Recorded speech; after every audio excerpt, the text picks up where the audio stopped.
It's time for your daily dose of all things Chicago sports. This is the Daily Score. Now, here's your host, Mark Grote. Hi, and thank you for choosing to tune in to the Daily Score. I appreciate it. Love having you guys listening or watching on YouTube if you so desire. And we're still talking about the Bears' 12-10 win over the Minnesota Vikings.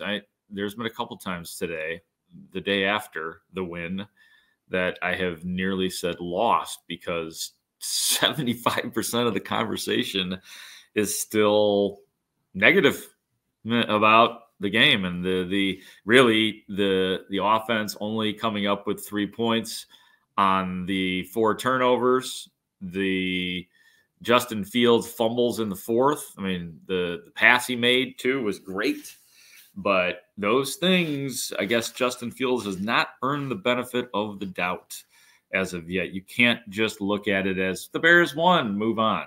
We know what's going on, and there's a heavy-duty evaluation of quarterback going on. So you do have to look at the whole thing. The Bears were actually in the playoff hunt or had some chance of making the postseason, then I suppose you get over it a little bit more quickly. But these are very unique circumstances that the Bears find themselves in. So let's start with the offense, and it's not all on Justin Fields. It's, he works hand in hand with his offensive coordinator, Luke Getsy, who called a ton of short passes, many of which were behind the line of scrimmage. That was the avenue that he decided that would be best suited to beat a heavy blitzing Vikings defense. There is some sense of that, but there needed to be some adjustments within the game in terms of getting some semblance of a downfield passing game together. And Matt Eberflus was asked about the lack of those big shots. Yeah, I mean, they pack the paint, so to speak. Some of their coverages are, where it's 3 deep and they got, 2 guys in the middle. So really the open spots on a lot of those are the perimeter. And you certainly can hit some high side pockets on those, which we did with DJ a couple times. Certainly they give those things away. You just got to do a real good job of spitting the ball out there, blocking well on the perimeter, which we did at times. You saw DJ get a couple nice runs there towards our bench. There was a couple times. But that's where you can take advantage of it. Were you satisfied with the way the game plan unfolded with the passing game? Did you want to mix in some more downfield shots, or how did you see it when you went back through it? Yeah, I mean, you're always wanting more chunks. Explosive plays are where it's at. I think we had 8 explosives, which is, right where we're at in terms of goal-wise. But, we certainly, when you're playing a team that pressures that way and they're vulnerable in the coverage, I believe that we should have more. We're always looking to get that. But certainly we had some opportunities to hit some more of those, and we want to take advantage of those. Yep, obviously you want to take advantage of those, and 8 explosives, but a lot of those were the shorter passes and big plays, where by running back or wide receiver. So you want to see more of the big time, like the 36-yard pass Justin Fields made at the end of the game, which led to the Bears winning the contest. The Bears won. The defense was terrific last night. What a rebound too, after what happened at the end of the last game, making plays early and late in this game. Early was Montez Sweat with this straight up man sack. And on that play, Montez Sweat lined up next to Yannick Ngakoue, and Matt Eberflus giving some credit to his defensive line coach for that one. Yeah, Travis Smith, that was his idea to put those guys on the same side and run that little pick stunt that we had. We ran it a couple of times. We lined up in that same alignment, did a couple other things out of that, had a nice, I think, 3rd or 4th down stop out of that same alignment with a different pressure. But, yeah, you definitely need to do that. Anytime you can get a mismatch and put, him on a particular side, you're doing that for a particular mismatch, or you're creating an advantage for somebody else somewhere else. So that's the benefit of having a player like that. And what a great benefit it is. He's He's a big chess piece on that Bears defense, and I like the way Matt and hey, he was at, what was he, 63% of the plays last week. He was over 70%, about 73% this week. So I don't know if Matt Eberflus hurt us, but I think he knew that you want to keep him out there. And it's possible, too, that some of it was Montez Sweat. They do get to, if they need to come out of the game, they come out of the game. So that does happen. And it could be that some of this is the coaching staff taking the heat for the player. But I don't know that for a fact. So yeah, big credit to the defense.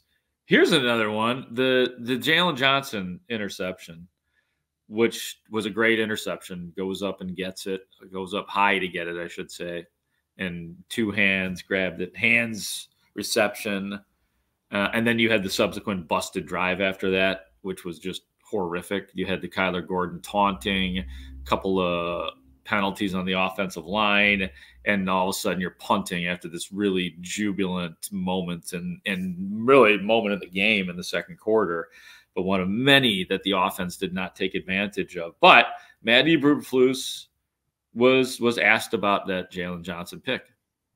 When you talk about the offense capitalizing off the turnovers, that off of Jaylon's interception, the two O-line penalties right away, and then the third down throw where Mooney looked like he was open enough to make, for Justin to connect with him. Which part of that, I guess, needs to be cleaned up more? Like it seems like the self-inflicted stuff, but also a throw that Justin probably should be able to make. Yeah, I'm going to go back one step there. Then I'll answer your question.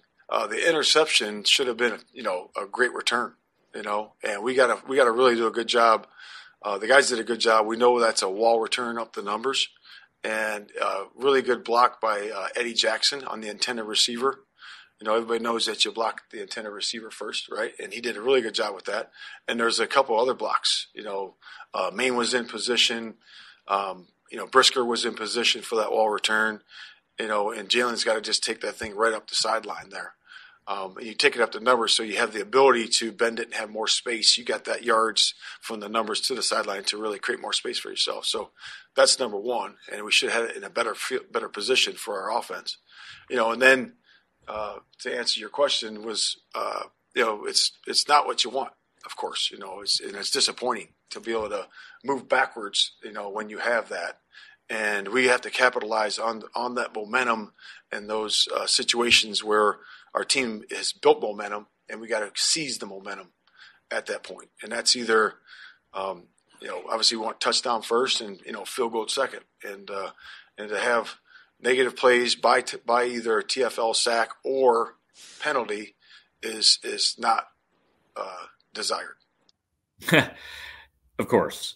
The first part of that I thought was fascinating, though, that Jaylon Johnson made the interception, but there's a play that they run on defense when somebody intercepts. It's similar to special teams and creating blocking and, getting somebody get the wide receiver. All right, now come down this way. So it was, on the overall, it's the Jaylon Johnson's pick was great. 98%. That was awesome. And that little bit, I guess, you leave because he didn't follow the protocol, I suppose. But I'm not taking anything away from Jaylon Johnson, except for maybe the other interception that he should have had in the game, the pick six.